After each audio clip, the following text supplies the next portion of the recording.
샬롬 류선생의 구속사 천국열차 유도순 목사님의 신구약 성경 파노라마를 낭독하는 시간입니다. 지금은 아모스서 파노라마 마지막 장 9장입니다. 헐고 다시 세우시는 하나님. 요절은 11절. 그날에 내가 다윗의 무너진 천막을 일으키고 그 틈을 막으며 그 퇴락한 것을 일으켜서 옛적과 같이 세우고. 마지막 장에 이르렀습니다. 9장의 중심점은 도표에 나타나 있는 대로 내가 저희 이스라엘에게 주목하여 화를 내리고 복을 내리지 아니하리라. 4절. 내가 범죄한 나라에 주목하여 지면에서 멸하리라 하시는데 8절. 이는 파괴하고 파멸하는 일입니다. 그런데 그날에 내가 다윗의 무너진 천막을 일으키고 세우고 하고 11절. 다시 세우시겠다는 데 있습니다. 하나님은 헐고 다시 세우시려는 것입니다. 그러므로 9장을 해석하는 포인트는 그러나 8절 중반절하고 앞에서 말씀한 바 심판을 뒤집는 반전, 즉 야곱의 집은 온전히 멸하지는 아니하리라를 파악하는 일입니다. 그러니까 파악에 파멸을 당하게 된 것은 인간의 행위로 말미암은 결과요. 그러나 일으켜 세우심은 계획하신 바를 기어코 이루시고자 하는 하나님의 주권적인 행사인 것입니다. 그러므로 이를 행하시는 여호와라고 말씀하십니다. 12절 하반절. 여기에 인류의 소망이 있는 것입니다. 이를 세 단원으로 나누어 상고하겠습니다. 첫째 단원 1절에서 4절. 단 곁에 서신 하나님. 둘째 단원 5절에서 10절. 온전히 멸하지는 아니하리라. 셋째 단원 11절에서 15절. 일으켜 세우시는 하나님. 첫째 단원 1절에서 4절. 단 곁에 서신 하나님. 내가 보니 주께서 단 곁에 서서 이르시되 기둥머리를 쳐서 문지방이 움직이게 하며 그것으로 부서져서 물이 의머리에 떨어지게 하라. 내가 그 남은 자를 칼로 사륙하리니 그 중에서 하나도 피하지 못하리라. 1절. 본 단어는 5가지 환상 중 마지막 환상입니다. 아모스 선지자가 본 것은 단 곁에 서신 하나님입니다. 1. 내가 보니 주께서 단 곁에 서서 이루시되 합니다. 1절 상반절. 여기서 말씀하는 단이 어디에 있는 무슨 단인가? 이는 기억, 이는 아침마다 희생을 4장 4절 드린 베델의 단으로 3장 14절 보아야만 합니다. 9장의 첫 절은 8장 마지막 절 무릇 사마리아의 죄된 우상을 가리켜 다나 너의 신의 생존을 가리켜 맹세하노라 한 것과 결부가 되는 말씀입니다. 니은 주께서 단 곁에 서셨다는 것은 이스라엘의 끝이 8장 2절 이르렀기 때문에 심판을 시행하시기 위해서인 것입니다. 4장 12절에서는 너희 하나님 만나기를 예비하라 하셨고 5장 17절에서는 내가 너희 가운데로 지나갈 것임이니라 하고 말씀하셨는데 이는 다 심판을 의미하는 것으로 그날이 이르게 된 것입니다. 이 기둥머리를 쳐서 문지방이 움직이게 하며 그것으로 부서져서 물이 머리에 떨어지게 하라 하십니다. 1절 중반절. 여기에 말씀하는 기둥, 문지방은 베델에 세워진 신전입니다. 하나님은 내가 이스라엘 모든 죄를 보응하는 날에는 베델의 단들을 벌하여 그 단의 뿔들을 꺾어 땅에 떨어뜨리고 하셨습니다. 3장 14절. 이 장면은 삼손이 블레셋 다곤의 신전 기둥을 부서뜨려 건물을 무너지게 하여 그 안에 있는 모든 방백과 온 백성을 죽게 한 사사기 16장 30절 사건을 연상하게 합니다. 3. 그 남은 자를 칼로 사륙하리니 그 중에서 하나도 피하지 못하리라 하십니다. 1절 하반절 기억. 2절에서 4절까지는 1절에 대한 상론이라 할 수가 있습니다. 저희가 파고 음부로 들어갈지라도 하늘로 올라갈지라도 갈멜산 꼭대기에 숨을지라도 바다 밑에 숨을지라도 그 원수 앞에 사로잡혀 갈지라도 내가 거기서 칼을 명하여 사륙하게 할 것이라 하십니다. 어디에 있든지 심판하시는 하나님의 눈이 이를 적발해 내실 것이라는 말씀입니다. 결국 그 중에서 하나도 피하지 못하리라는 말씀입니다. 1절 하반절. 4. 성경을 교훈적으로만 접근하게 되면 이럴 경우 너무 잔인하다는 생각이 들게 될 것입니다. 아닙니다. 누구들이 이렇게 철두철미한 심판을 당하게 된다는 것입니까? 기억. 사마리아의 죄된 우상의 생존을 가리켜 맹세하노라 한 자들입니다. 8장 14절. 니은 배은망덕한 그들을 향해 하나님은 선지자를 보내시되 부지런히 보내요. 너희는 나를 찾으라. 그리하면 살리라. 베델을 찾지 말며 길갈로 들어가지 말며 부엘세바라도 나아가지 말라. 길갈은 정령 사로잡히겠고 베델은 허무하게 될 것임이라. 너희는 나를 찾으라 그리하면 살리라 하고 5장 4절에서 6절 호소하면서 오래 참고 기다리셨습니다. 또한 여러 가지 재앙들로 경고하셨으나 끝끝내 돌아오지 않은 자들입니다. 5. 남왕국 유다를 심판하실 때에도 늙은 자와 젊은 자와 처녀와 어린아이와 부녀를 다 죽이되 이마에 표 있는 자에게는 가까이 말라 내 성소에서 시작할지니라 하십니다. 9장 6절.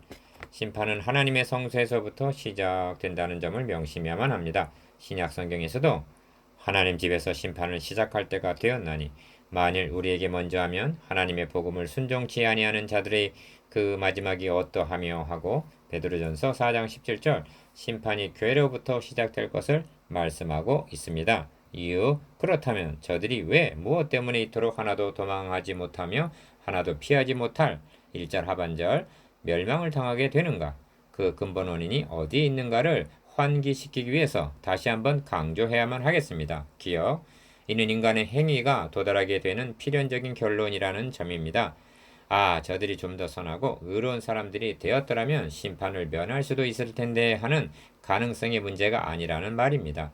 이스라엘 민족이 아니라 다른 민족이었다면 멸망을 모면할 수가 있었겠습니까? 아니, 우리들이라면 어떠했을까요? 성경은 대답합니다. 니은 그러면 어떠하뇨? 우리는 나오뇨? 결코 아니라 유대인이나 헬라인이나 다 죄 아래 있다고 우리가 이미 선언하였느니라. 이는 모든 입을 막고 온 세상으로 하나님의 심판 아래 있게 하려 함이니라. 그러므로 율법의 행위로 그의 앞에 의롭다 하심을 얻을 육체가 없나니. 로마서 3장 9절 19절에서 20절 7. 그러므로 근본 원인은 하나님께서 마련해 주신 구원의 방도 기억 너희는 나를 찾으라 그리하면 살리라. 베델을 찾지 말며 길갈로 들어가지 말며 부엘세바로도 나아가지 말라. 너희는 여호와를 찾으라 그리하면 살리라 하신 5장 4절에서 6절 하나님을 배척한 데 있는 것입니다. 그렇다 하나님을 찾는다는 것이 구체적으로 무엇을 의미하는가? 니은 아브라함이 여호와를 믿으니 여호와께서 이를 그의 의로 여기시고 하신 창세기 15장 6절 아브라함과 다윗에게 세워지신 메시아 언약을 믿는 것입니다. 신구약을 막론하고 오직 이 한 길만이 살리라 하고 계시하신 유일한 길임을 명심 또 명심, 증거 또 증거해야만 하는 것입니다. 하나님은 인간의 자력으로는 구원에 가망이 없음을 우리 자신보다 더 잘 알고 계십니다. 우리가 할 수 있는데 하나님이 해주신 것이 절대로 아닙니다. 이를 아셨기에 구원의 방도를 하나님이 마련해 주신 것입니다. 이것이 구약의 성도들에게는 메시아 언약으로 주어졌으며 신약의 성도들에게는 그 언약의 성취로 주어진 것입니다. 그러므로 이는 일방적인 언약이요 은혜 언약입니다. 그러므로 복음입니다. 8. 그러므로 신구약을 막론하고 교회 안에 있다는 것만으로는 보장을 받을 수가 없습니다. 기억, 언약 안에 있어야만 합니다. 그리스도 안에만 구원이 있습니다. 밖에는 없습니다. 언약 밖에는 그리스도 밖에서는 한 사람도 도망하지 못하며 한 사람도 피할 자가 없는 다시 말하면 살아남을 자가 없다는 말씀입니다. 니은 또한 육적인 재앙, 죽음 즉 이스라엘이 당한 멸망이 비참한 것이 아닙니다. 참으로 비참한 것은 마땅히 두려워할 자를 내가 너희에게 보이리니 곧 죽인 후에 또한 지옥에 던져 넣는 권세 있는 그를 두려워하라. 내가 참으로 너에게 이르노니 그를 두려워하라 하십니다. 누가복음 12장 5절 디귿 왜 무엇 때문에 이런 멸망을 받게 됩니까? 윤리적인 문제 때문이 아닙니다. 하나님이 세상을 이처럼 사랑하사 독생자를 주셨으니 이는 저를 믿는 자마다 멸망치 않고 영생을 얻게 하려 하심이니라 하신 요한복음 3장 16절의 복음을 당신을 구원하시기 위해서 대신 죽으시고 다시 살아나신 그리스도를 배척했기 때문입니다. 9. 내가 저에게 주목하여 화를 내리고 복을 내리지 아니하리라 하십니다. 4절 하반절 여기 복과 화가 함께 등장합니다. 복을 받는 자와 저주를 당하게 되는 자가 있다는 것입니다. 언제입니까? 그 마지막이 다릅니다. 하나는 그 마지막이 사망이요 다른 하나는 그 마지막이 영생입니다. 성경은 말씀합니다. 죄의 삭은 사망이요 하나님의 은사는 그리스도 예수 우리 주 안에 있는 영생이니라. 로마서 6장 21절에서 23절 둘째 단은 5절에서 10절 온전히 멸하지는 아니하리라. 보라 주 여호와 내가 범죄한 나라에 주목하여 지면에서 멸하리라. 그러나 야곱의 집은 온전히 멸하지는 아니하리라. 이는 여호와의 말씀이니라. 8절 1. 본단원의 핵심은 심판하시되 야곱의 집은 온전히 멸하지는 아니하리라에 있습니다. 왜 그렇습니까? 그들에게 그럴 만한 자격이 있어서가 아닙니다. 하나님께서 계획하신 구원의 방도를 이루시기 위해서입니다.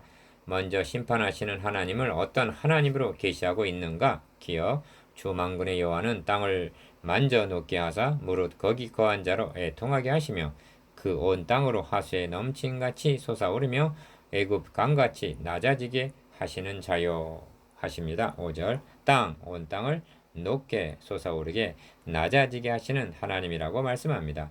이는 심판하시는 하나님의 능력을 말씀함이기도 하지만 여기에도 니은 처음 땅을 헐고 새 하늘과 새 땅을 계시록 21장 1절 다시 세우시겠다는 하나님의 의지가 나타나고 있는 것입니다. 그러므로 6절에서는 하늘 공창을 말씀하고 있는 것입니다. 이 문맥에서 어찌하여 이렇게 계시하셔야만 했는가? 기어 이는 저들이 사마리아 우상을 섬기는 것과 관련이 있다 하겠습니다. 저들이 메시아 언약을 버리고 사마리아의 우상을 섬긴 이유는 한마디로 물질 축복을 위해서였습니다. 목축업에 종사하던 이스라엘 민족이 가나안에 정착하면서 농사를 짓게 되자 비를 내려주는 신, 풍년을 주는 신을 필요로 하게 되었던 것입니다. 그 필요에서 바알을 섬기기에 이르렀던 것입니다. 아모스와 거의 같은 시기 같은 북왕국을 위해서 활동했던 호세아의 글에서는 나는 나를 연애하는 자들 우상을 따르리니 저희가 내 떡과 내 물과 내 양털과 내 삶과 내 기름과 내 술들을 내게 준다 하고 호세아 2장 5절 하반절 말하는 것을 보게 됩니다. 하나님은 그들을 향해서 곡식과 새 포도주와 기름은 내가 저에게 준 것이요 저희가 바알을 위하여 쓴 은과 금도 내가 저에게 더하여 준 것이오늘 저희가 알지 못하도다 하십니다. 호세아 2장 8절 아모스서에서도 이를 깨닫게 하기 위해서 땅, 하늘, 공창, 바다 등을 말씀하면서 바닷물을 불러 지면에 쏟으시는 자니 그 이름은 여호와시니라 하십니다. 6절 3. 또 하나님을 어떤 하나님으로 계시하시는가? 기어 내가 이스라엘을 애굽 땅에서 블레셋 사람을 갑돌에서 아람 사람을 길에서 올라오게 하지 않았느냐 하십니다. 7절 하나님은 이스라엘만이 아니라 모든 열국 즉 역사를 주관하시는 하나님이심을 계시해주고 있습니다. 이 점을 다니엘은 지극히 높으신 자가 인간 나라를 다스리며 자기의 뜻대로 그것을 누구에게든지 주시는지를 아시리이다 하고 말씀합니다.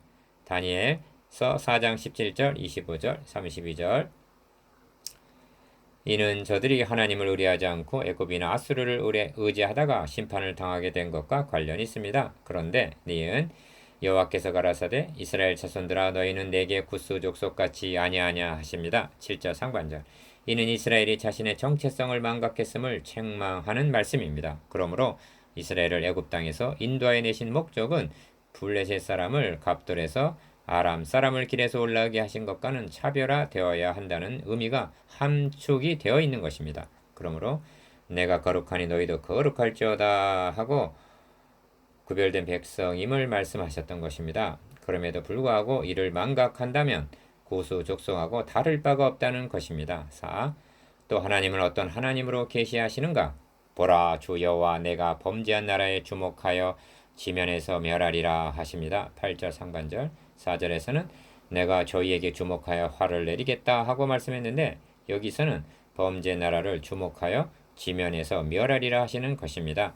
이 범죄 나라를 이스라엘에 국한시킬 필요는 없습니다. 왜냐하면 1장에서 2장까지 해서 다메셋, 가사, 두로, 에돔, 암몬, 모압 등 열방을 죄로 인하여 심판하실 것을 말씀하고 있기 때문입니다. 우리 하나님은 역사를 주관하시는 것만이 아니라 열방을 심판하시는 하나님이심을 계시해주고 있습니다. 5. 그러나 야곱의 집은 온전히 멸하지는 아니하리라 이는 여호와의 말씀이니라 하십니다. 8절 상반절 어찌하여 북이스라엘의 심판을 말씀하시면서 야곱의 집이라고 말씀하시는가? 기억 야곱하면 무조건적인 하나님의 택하심을 연상하게 됩니다. 하나님은 나의 택한 야곱아 하십니다. 이사야 41장 8절 니은 인간의 범죄로 말미암아 남북으로 갈라졌다 하여도 하나님의 경륜은 야곱의 집에 있기 때문입니다. 누가복음 1장 33절을 보십시오. 예수 그리스도를 가리켜 영원히 야곱의 집에 왕 노릇하실 것이며 그 나라가 무궁하리라 말씀하고 있습니다. 그래서 디귿 온전히 멸하지는 아니하리라 하십니다. 이는 그들에게 그럴 만한 자격이 있어서가 아니라 하나님께서 계획하신 바를 이루시기 위해서인 것입니다. 온전히 멸하지는 아니하리라는 말씀을 이사야 선지자는 만군의 여호와께서 우리를 위하여 조금 남겨두지 아니하셨다면 우리가 소돔 같고 고모라 같았었으리로다 하고 말씀합니다. 이사야 1장 9절. 이것이 남은 자의 교리인데 남은 자 곧 야곱의 남은 자가 능하신 하나님께로 돌아올 것이라 합니다. 이사야 10장 21절. 성경 역사를 살펴보면 하나님은 언제나 남은 자를 두셨습니다. 그러나 신약 성경에서도 이제도 은혜로 택하심을 따라 남은 자가 있느니라 합니다. 로마서 11장 5절. 6. 내가 명하여 이스라엘 족속을 만국 중에 체질하기를 곡식을 체질함같이 하려니와 그 한 알갱이도 땅에 떨어지지 아니하리라 하십니다. 9절. 이는 야곱의 집은 온전히 멸하지는 아니하리라 하심에 대한 해설입니다. 그렇다면 살아남을 자는 어떠한 자인가? 기억. 체질한다는 말은 알곡과 쭉정이를 선별하는 작업을 가리킵니다. 이는 까부르드 타는 환란, 누가복음 22장 31절, 즉 이방의 포로가 되는 시련, 체질을 통해서 이루어 주실 것을 의미합니다. 그한 알갱이도 땅에 떨어지지 아니하리라 하심은 결국 남은 자를 가리킵니다. 밤나무, 상수리 나무가 배임을 당하여도 그 그루터기는 남아있는 것 같이 거룩한 씨가 이 땅에 그루터기니라 하십니다. 이사야 6장 13절. 니은 야곱의 집은 온전히 멸하지는 아니하리라는 말씀은 은혜요 하나님의 긍휼입니다. 우리 하나님은 이를 행하는 여호와, 그것을 지어 계획하여 성취하는 여호와 이심을 계시해주고 있습니다. 예레미야 33장 2절. 셋째 단원 11절에서 15절. 일으켜 세우시는 하나님. 내가 저희를 본토에 심으리니 저희가 나의 준 땅에서 다시 뽑히지 아니하리라. 이는 너희 하나님 여호와의 말씀이라. 15절. 1. 먼저 파악해야 할 점은 9장 크게 두 부분으로 나누어지는데 기억. 이 부분 11절에서 15절까지는 앞부분 1절에서 10절까지에서 말씀한 바를 그러나 하고 반전시키는 내용이라는 점입니다. 앞부분이 파괴하고 파멸 심판하는 것이라면 이 부분은 일으켜 세우시겠다, 회복하겠다는 말씀입니다. 그러므로 본 단어는 9장만의 반전이 아니라 1장에서부터 9장 10절까지에서 말씀한 것을 뒤집는 내용이라 할 수가 있습니다. 니은 이때까지의 내용은 불을 보내어 궁궐을 사르리라, 산당을 회파하리라, 사로잡혀 가리라 하고 파괴하겠다는 말씀입니다. 이는 배은망덕한 인간들이 행위로 말미암은 것입니다. 그러나 마지막 단어는 하나님께서 행해 주시겠다는 하나님의 행사입니다. 그러므로 내가 다윗의 천막을 일으키고 11절, 내가 내 백성 이스라엘에 사로잡힌 것을 돌이키리니 14절, 내가 저희를 본토에 심으리니 하고 15절, 내가 하겠다고 말씀하시는 것입니다. 그렇다면 하나님께서 행해 주시겠다는 것이 무엇인가? 이 다윗의 천막 11절 상반절이라고 말씀합니다. 기억. 다윗의 천막이란 하나님께서 다윗에게 세워지신 언약을 상징적으로 말씀함입니다. 다윗이 하나님을 위하여 성전을 건축하려 하자 여호와가 너를 위하여 집을 이루고 사무엘하 7장 11절 즉 집을 세워주시겠다고 언약하셨는데 이것이 다윗의 천막입니다. 니은 어찌하여 천막이라고 말씀하시는가? 다윗 자신이나 이사의 가문은 장막같이 보잘것없음을 나타냅니다. 이 점을 바울은 우리가 이 보배를 질그릇에 가졌으니 합니다. 고린도후서 4장 7절. 우리는 질그릇같이 무가치한 존재이나 하나님이 사용하시기 위해서 택한 그릇이요 그러므로 보화가 담겨있는 질그릇이라는 말씀입니다. 3. 본래 다윗의 천막이란 목동의 천막이었습니다. 기억. 그러나 이제는 하나님께서 쓰시기 위해서 택하신 천막이요 언약을 통해서 하나님이 함께 하시는 천막 즉 언약궤가 안치되어 있는 성막과 같은 엄청난 변화를 가져온 천막이 된 것입니다. 니은 결정적으로 중요한 의미는 천막이라는 말씀은 내가 이스라엘 자손을 애굽에서 인도하여 내던 날부터 오늘날까지 집에 거하지 아니하고 장막과 회막에 거하며 행하였나니 하신 말씀을 상기하게 합니다. 사무엘하 7장 6절. 하나님은 부동산인 성전 집에 안주해 계신 분이 아니라 이동식 장막과 회막에 거하시면서 행하시는 하나님, 즉 야전군 사령관과 같은 하나님이시라는 말씀입니다. 하나님은 다윗의 천막에 거하시면서 영적 싸움을 진두지휘해 오신 것입니다. 4. 그런데 어찌하여 무너진 천막이라고 말씀하시는가? 이는 자들이 하나님께서 세워주신 메시아 언약을 파한 것을 나타냅니다. 메시아 왕국의 예표인 다윗 왕국이 분열 왕국이 되었다가 멸망 왕국이 된다는 것은 마치 다윗의 천막이 무너진 것과 같았기 때문입니다. 5. 이 점에서 신약성경이 예수 그리스도의 족보를 기억, 아브라함부터 다윗까지 니은, 다윗부터 바벨론으로 이거할 때까지 디귿, 바벨론으로 이거한 후부터 그리스도까지 마태복음 1장 17절 세 시기로 분류하고 있는 의도를 생각하게 합니다. 다윗부터 바벨론으로 이거할 때까지가 바로 다윗의 천막이 무너지기 시작한 시기라고 말한다면 바벨론으로 이관 후부터 그리스도의 시기가 무너진 천막을 일으키고 그 틈을 막으며 그 퇴락한 것을 일으켜서 옛적과 같이 세우시는 기간이라고 말할 수가 있을 것입니다. 6. 무너진 천막을 일으키고 하십니다. 이는 선지자들과 성경에 일관된 약속입니다. 기억. 세례 요한에 붙인 사가랴가 성령의 충만함을 입어 예언하여 가로되 찬송하리로다. 주 이스라엘의 하나님이여 그 백성을 돌아보사 속량하시며 우리를 위하여 구원의 뿔을 그 종 다윗의 집에 일으키셨으니 하고 누가복음 1장 67절에서 69절 일으키셨음을 찬양합니다. 니은 천사는 마리아에게 보라 너가 수태하여 아들을 낳으리니 그 이름을 예수라 하라. 저가 큰 자가 되고 지극히 높으신 주 하나님께서 그 주상 다윗의 위를 저에게 주시리니 영원히 야곱의 집에 왕 노릇하실 것이며 그 나라가 무궁하리라. 누가복음 1장 31절에서 33절 이것이 무너진 천막을 일으키심입니다. 하나님은 다윗의 천막이 이처럼 무너질 것을 이미 아셨습니다. 그리하여 디귿 저가 만일 죄를 범하면 내가 사람 먹대기와 인생 채찍으로 징계하려니와 내가 너 앞에서 패한 사울에게서 내 은총을 빼앗은 것 같이 그에게서는 빼앗지 아니하리라. 사무엘하 7장 14절에서 15절 라고 말씀하셨던 것입니다. 하나님은 사울의 천막은 일으켜 세워주시지 않으셨습니다. 7. 11절을 보시면 무너진 천막 그 틈을 막으며 그 퇴락한 것이라고 말씀하고 있는데 어찌하여 이 지경이 되었는가? 기억. 이 점에서 하수인만 보아서는 부족합니다. 그 배후에 있는 파괴자 사탄을 볼 수 있어야만 합니다. 하나님은 그가 인류의 시절을 넘어뜨리자 여자의 후손은 너의 머리를 상하게 할 것이다 하고 선언하셨습니다. 창세기 3장 15절 사탄은 이때부터 자신이 여자의 후손에 의하여 멸망당하게 될 것을 알고 있었던 것입니다. 그리하여 그가 태어나지 못하도록 무너뜨리고 틈을 내고 퇴락시키는 파괴 공작을 계속해 왔습니다. 그리고 그 절정은 예수 그리스도를 십자가에 못 박아 죽이는 것으로 나타나게 되는 것입니다. 니은 현대 신학은 마귀라는 말을 하면 비웃고 경멸합니다.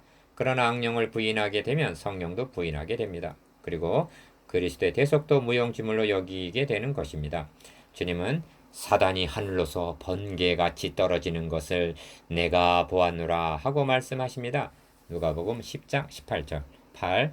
그러므로 유념해야 할 점은 천막이 무너짐이 이때가 처음도 아니요 또한 마지막도 아니라는 것입니다. 또한 무너진 천막을 일으켜 세우심도 이때가 처음도 아니요 마지막도 아니라는 점을 인식한다는 것은 중요한 요점이 됩니다. 기억 그리스도를 십자가에 못 박아 죽였으나 하나님은 다시 살리심으로 일으켜 세우셨습니다. 사탄은 무너뜨리나 하나님은 일으켜 세우십니다.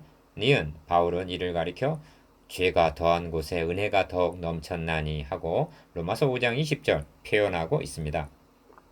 그렇습니다. 사탄은 성도 한 사람 한 사람도 넘어뜨리려 하나 하나님을 사랑하는 자 곧 그 뜻대로 부르심을 입은 자들에게는 모든 것이 합력하여 선을 이루느니라 하고 로마서 8장 28절 다시 일으켜 세우시는 것입니다. 이를 깨달은 사람이 요셉입니다. 당신들은 나를 해하려 하였으나 하나님은 그것을 선으로 바꾸사 오늘과 같이 만민의 생명을 구원하게 하셨나니 하고 말합니다. 창세기 50장 20절 9. 그래서 본문은 이를 행하시는 여호와의 말씀이니라 하십니다. 12절 하반절 기억 이를 행하는 여호와 그것을 지어 성취하는 여호와는 예레미야 33장 2절 이제까지 일하시는 요한복음 5장 17절의 하나님이십니다. 이를 행하시는 여호와를 인식한다는 것은 중요한 요점이 됩니다. 성경은 아무리 분량이 많다 하여도 크게는 하나님이 행해 주신 것과 사람이 행한 일로 나눌 수가 있습니다. 천지 만물을 창조하시고 자기 형상대로 사람을 지으시고 저들에게 배풀을 주시고 에덴을 창설하사 거기 두신 분은 하나님이십니다. 그런데 인간이 한 일이라곤 하나님의 말씀을 불신앙하고 사탄에 유혹하는 말을 청정한 일입니다. 그리하여 에덴에서 세우셨던 아담의 천막은 무너지고 말았습니다. 그러나 하나님께서는 내가 여자의 후손은 너희 머리를 상하게 할 것이요 하고 창세기 3장 15절 다시 세우시는 일을 시작하신 것입니다. 이를 행하시는 하나님은 아브라함에게도 내가 너로 큰 민족을 이루고 하고 창세기 12장 2절 약속하셨습니다. 다윗에게도 내가 너의 몸에서 낳을 자식을 너의 뒤에 세워 그 나라를 견고케 하리라 하고 사무엘하 7장 12절 내가 하겠다 하고 약속하셨습니다. 그리고 하나님은 그 약속을 지켜주신 것입니다. 10. 그러므로 설교자는 마땅히 하나님께서 행해 주신 일을 우선적으로 보다 많이 설교하여 성도들에게 하나님의 선하심과 신실하심을 증거해 주어야 할 책임이 있는 것입니다. 이를 듣고 믿게 될 때 은혜를 받는 것입니다. 은혜를 받아야 순종이 우러나오게 되는 것입니다. 사람이 해야 할 일은 교훈을 주는 것이지 은혜가 아닙니다. 이것만을 강조한다면 성도들의 목에 멍에를 메우는 율법이 될 수가 있는 것입니다. 11. 저희로 에돔의 남은 자와 내 이름으로 일컫는 만국을 기업으로 얻게 하리라 하십니다. 12절 상반절 기업 이는 예수 그리스도의 구속으로 말미암아 이방이 구원에 참여하게 될 것을 말씀함입니다. 특히 에돔을 거론하심은 이들이 이스라엘과 가장 적대 관계에 있었기 때문일 것입니다. 그런데 그 벽을 허물고 화평케 주시겠다는 말씀입니다. 그리하여 그들 중에서도 기업 즉 하나님의 소유될 백성이 있을 것을 말씀합니다. 니은 이 말씀을 야고보가 이방인의 구원 문제로 회집된 예루살렘 공회에서 인용하고 있다는 것은 너무나 적절한 인용이었던 것입니다. 이후에 내가 돌아와서 다윗의 무너진 장막을 다시 지으며 또 퇴락한 것을 다시 지어 일으키리니 이는 그 남은 사람들과 내 이름으로 일컬음을 받는 모든 이방인들로 주를 찾게 하려 함이라 하셨으니 합니다. 사도행전 15장 16절에서 17절 야고보는 이 말씀의 의미를 정확하게 이해하고 있었던 것입니다. 즉 하나님께서 이방인들도 구원에 참여시킬 것을 미리 말씀하셨다는 것입니다. 그런데 우리 조상과 우리도 능히 매지 못한 멍에를 제자들의 목에 두려느냐 하고 사도행전 15장 10절 율법주의자들의 말을 막았던 것입니다. 12.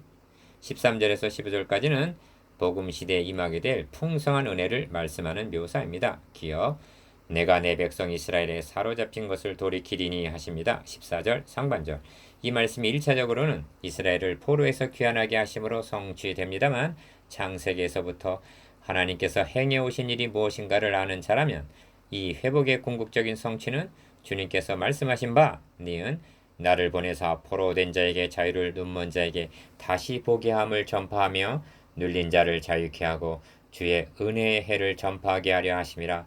이 글이 오늘날 너희 귀에 응하였느니라 해서 누가복음 4장 18절에서 21절 성취될 예언임을 깨닫게 될 것입니다. 13. 내가 저희를 그 본태에 심으리니 저희가 나의 준 땅에서 다시 뽑히지 아니하리라 하십니다. 15절 기억 예레미야 선지자를 통해서도 내가 경성하여 그들을 뽑으며 회파하며 전복하며 멸하며 곤란케 하던 것 같이 경성하여 그들을 세우며 심으리라 여호와의 말이니라 하셨습니다. 예레미야 31장 28절 그리고 이 말씀이 내가 새 언약을 세우리라 하신 새 언약과 결부된 문맥에서 주어진 말씀인 것입니다. 니은 아모스와 동시대에 같은 북왕국을 위해서 세움받은 호세아 선지자를 통해서도 내가 저희를 음부의 권세에서 속량하며 사망에서 구속하리니 내가 저희의 벽을 고치고 즐거이 사랑하리니 내가 이스라엘에게 이슬과 같으리니 하고 호세아 13장 14절 14장 4절에서 5절 라고 말씀하셨습니다. 우리가 믿는 하나님은 인간이 해결책으로 마련했던 무화과 잎을 벗기시고 가죽옷을 지어 입혀주신 하나님이십니다. 아모스서는 우리에게 무엇을 말씀해주고 있는가? 1. 이제 아모스서를 마쳐야만 하겠습니다. 아모스서의 기록 목적은 무엇인가? 하나님께서는 예루살렘의 멸망을 전후해서 문서 선지자들을 집중적으로 투입하셨습니다. 그러므로 그들의 메시지는 공통점이 있습니다. 이를 요약하면 단순 명백합니다. 기억, 경건치 아니한 죄를 책망하고 있습니다. 이는 저들이 하나님께서 아브라함과 다윗에게 세워주신 메시아 언약을 버리고 우상을 숭배한 죄입니다. 니은 불의를 책망합니다. 하나님과의 수직적인 관계가 잘못되면 필연적으로 형제와의 수평적인 관계도 불이하게 되는 것입니다. 이는 주로 지도자들에 대한 책망인데 왕, 제사장, 선지자들이 백성들을 강포로 다스리면서 멸망의 길로 인도했기 때문입니다. 디귿 심판을 경고합니다. 이는 경건치 아니함과 불의에 대한 필연적인 결과입니다. 그런데 멸망을 막은 선지자는 한 사람도 없다는 점입니다. 구약의 역사가 멸망으로 끝나고 있다는 것은 무엇을 말해주고 있느냐 하면 인간의 행위로는 구원의 가망이 없음을 말씀해주고 있는 것입니다. 그래서 리을 모든 선지자들이 회복을 약속하고 있다는 점에서 공통점이 있습니다. 이 회복은 내가 하리니 하고 하나님께서 주권적으로 행해 주시겠다는 약속으로 주어지고 있습니다. 2. 그리하여 오직 구원은 하나님께서 주권적으로 이루어 주실 메시아 언약에 있다는 결론에 도달하고 있습니다. 이 점에서 분명해야 함은 율법으로 안 되니까 만유를 회복하실 메시아를 보내주시겠다는 것이 아니라는 점입니다. 하나님은 먼저 복음을 주시고 그 후에 율법을 주심은 율법으로 죄를 깨닫고 복음을 믿게 하기 위해서였습니다. 그리고 주님은 말씀하십니다. 너희가 구약 성경에서 영생을 얻는 줄 생각하고 성경을 상고하거니와 이 성경이 곧 내게 대하여 증거하는 것이로다. 요한복음 5장 39절. 구원은 성경에 있는 것이 아니라 성경이 증거하고 있는 그리스도에 있는 것입니다. 3. 그러므로 아모스서를 통해서 첫째로 깨달아야 할 점은 이스라엘의 죄가 아니라 나 자신이 전적 타락, 전적 부패, 전적 무능의 죄인임을 뼈저리게 깨닫는 일입니다. 우리는 너무나 가볍게 나는 죄인입니다 하는 말을 하고 있지만 진정 죄의 사악성을 깨달았단 말인가? 기억, 모세를 통해 율법을 주심으로부터 그리스도가 오시기까지 약 1500년이란 기간이 있었습니다. 이 역사가 왜 필요했으며 이를 통해서 무엇을 말씀하고 있는가? 두 가지로 요약이 됩니다. 니은 그리스도를 계시하시면서 죄를 깨닫게 하기 위한 기간이었다고 말할 수가 있는 것입니다. 주님 말씀대로 하면 자신이 병든 것을 알고 의원을 찾게 하기 위해서였습니다. 그런데 1500년의 기간이 모자랐단 말인가? 주님 당시의 종교 지도자들은 자신이 죄인임을 깨닫는 데 실패함으로 그리스도를 배척했던 것입니다. 하나님의 의를 모르고 자기 의를 세우려고 힘써 하나님의 의를 복종치 아니하였느니라 하십니다. 로마서 10장 3절. 죄를 깨닫는다는 것이 이토록 어려운 일이란 말인가? 4. 현대교회 우려할 만한 증상은 기억, 사랑의 하나님 좋으신 하나님에게로 직행하려는 데 있다 하겠습니다. 하나님께서 정해놓으신 코스는 율법을 통하여 죄를 깨닫고 그리스도를 만나게 하신 것입니다. 니은 그런데 복음보다는 성장에 관심을 기울이고 있는 것입니다. 다시 말하면 무너진 천막을 일으켜 세워주신 하나님께서 해주신 일보다는 사람이 해야 할 복음을 하나의 통과 의뢰 정도로 여기고 있는 것입니다. 그래서 강단에서 복음은 점점 사라져가고 있습니다. 이렇게 말하고 있는 셈입니다. 우리는 복음을 통과했다. 그러므로 이제는 성장이다. 기도다. 전도다. 봉사다. 아닙니다. 성경은 모든 동기는